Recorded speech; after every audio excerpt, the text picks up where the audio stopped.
सुनार की तकदीर। एक बार एक राजा अपनी प्रजा का हालचाल पूछने के लिए गांव में घूम रहा था। घूमते घूमते उसके कुर्ते के सोने के बटन की झालर टूट गई। उसने अपने मंत्री से पूछा कि इस गांव में कोई सुनार है जो मेरे कुर्ते में नया बटन बना सके। उस गांव में सिर्फ एक ही सुनार था जो हर तरह के गहने बनाता था। उसको राजा के सामने ले जाया गया। राजा ने कहा कि तुम मेरे कुर्ते का बटन बना सकते हो। सुनार ने कहा, हुजूर, यह कोई मुश्किल काम थोड़े ही है। उसने कुर्ते का दूसरा बटन देखकर नया बटन बना दिया और राजा के कुर्ते में फिट कर दिया।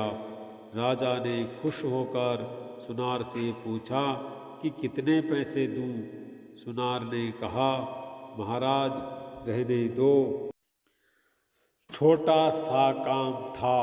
सुनार ने मन में सोचा कि सोना तो राजा का ही था, उसने तो सिर्फ मजदूरी की है और राजा से क्या मजदूरी लेनी है। राजा ने फिर से सुनार को कहा कि नहीं नहीं, बोलो कितने दूं। सुनार ने सोचा कि 2 रुपये मांग लेता हूँ।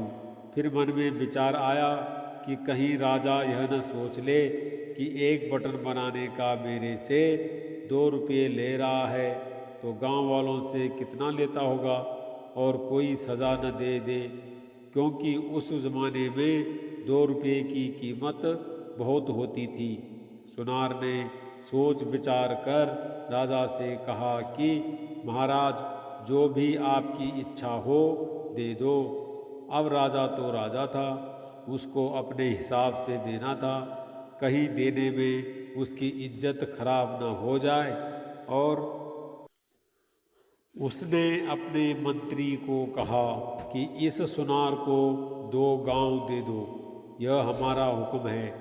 यहाँ सोनी जी सिर्फ 2 रुपये की मांग का सोच रहे थे, मगर राजा ने उसको 2 गांव दे दिए। शिक्षा। हमें भी सुनार की तरह ईश्वर से कुछ मांगना है तो उसी पर छोड़ देना चाहिए, क्योंकि जब हम प्रभु पर सब कुछ छोड़ते हैं तो वह अपने हिसाब से देता है, और मांगते हैं तो सिर्फ हम मांगने में कमी कर जाते हैं। देने वाला तो पता नहीं क्या देना चाहता है, लेकिन हम अपनी हैसियत से बड़ी तुच्छ वस्तु मांग लेते हैं। इसीलिए तो कहते हैं कि ईश्वर पर छोड़ दो, उनसे कभी कुछ मत मांगो, वो अपने आप दे देंगे।